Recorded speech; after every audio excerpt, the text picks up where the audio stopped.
During the pre-classical period, economics was seen more as a part of philosophy and ethics.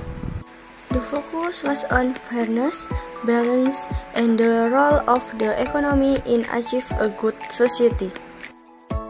Agriculture was the main sector, and of the state in the economy was still very limited. In contrast, the classical period marked the transition to a more scientific approach. The economy was seen as a separate system with the individual as a basic unit. The free market was considered the best mechanism for allocating resources, and the labor theory of value became the basis for explaining price. According to Adam Smith, economics is a branch of science that has been developing for a long time, and the development began in 1776, namely after Adam Smith published his book entitled An Inquiry into the Nature and Cause of the Wealth of Nations, so that is considered the father of economics. John Adam Smith, commonly known as Adam Smith, is a philosopher who is often referred to as the world's leading economist and the founder of classical economics. Adam Smith was born in 1723 in Kirkcaldy, Scotland, into a merchant family. His father died when Adam Smith was young, so he was raised by his mother and grandmother. At the age of 14, Adam Smith entered the University of Glasgow, where he studied moral philosophy. Then, in 1740, he was awarded the Snell Exhibition and entered Balliol College, Oxford.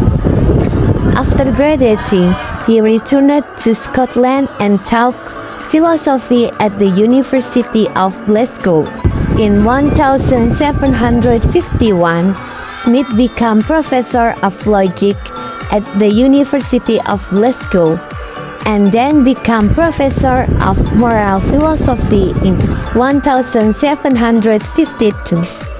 And in 1776, Adam Smith published a book known as The Wealth of Nations.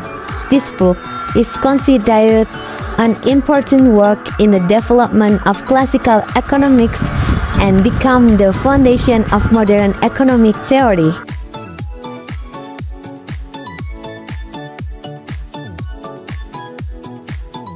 Adam Smith has several well-known theories, including: the first is the free market mechanism. Adam Smith strongly supported the opinion expressed by the physiocrats regarding laissez-faire, which is the lack of government intervention in the economy, because, according to Adam Smith, later in the economy there will be an invisible hand that works and brings the economy to equilibrium.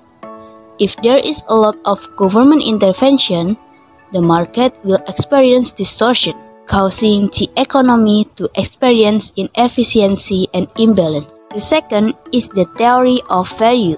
Adam Smith argued that goods have two values, namely use value and exchange value. However, he only discussed exchange value in detail.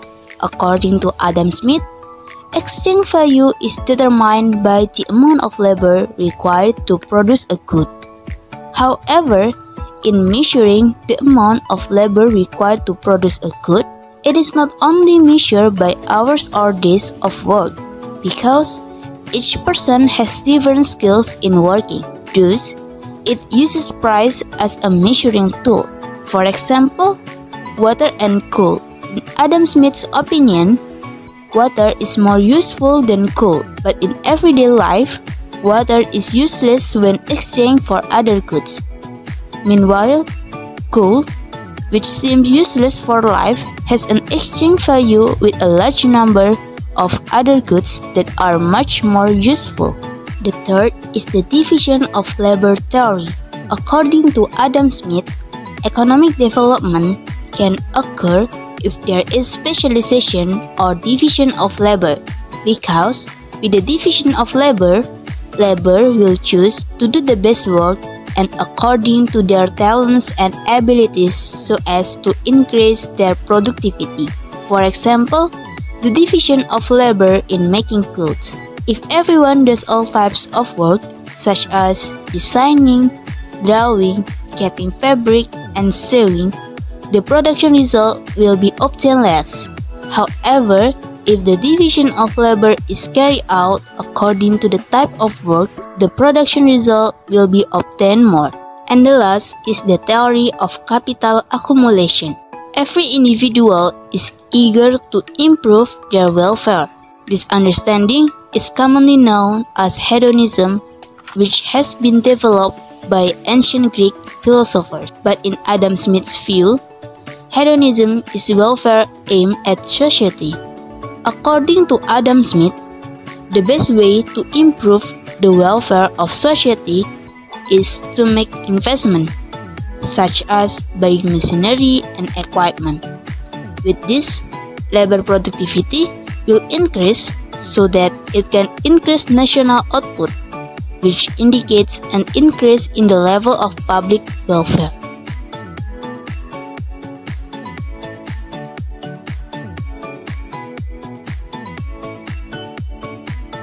Classical economic thought theory advocates natural freedom, self-interest, and competition. According to Adam Smith, the market is always in perfect competition, and classical theory also emphasizes that the state should not interfere or be called no intervention.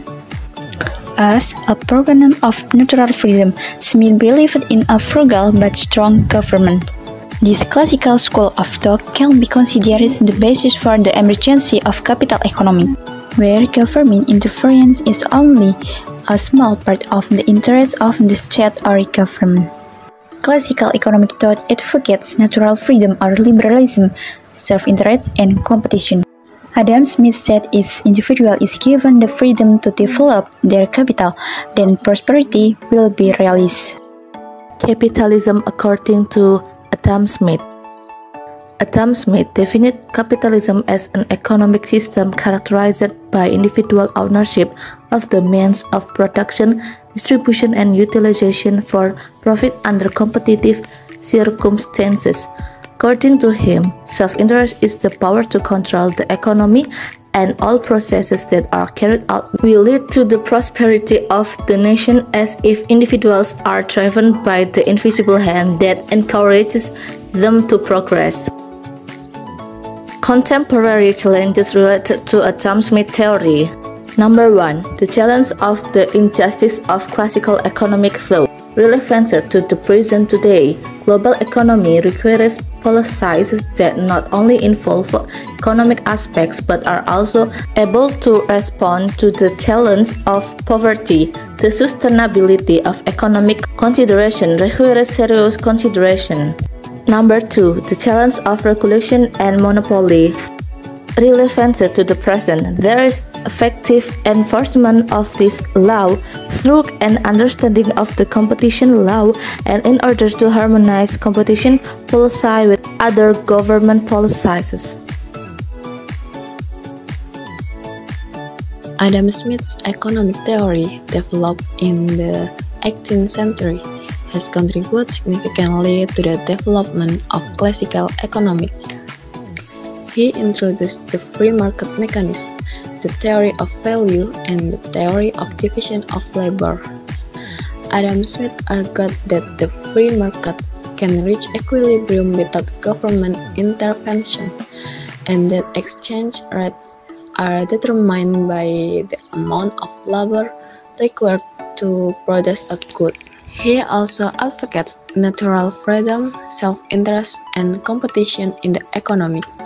However, this theory also faced temporary challenges such as the injustice of classical economic thinking that cannot respond to poverty and sustainability economic consideration.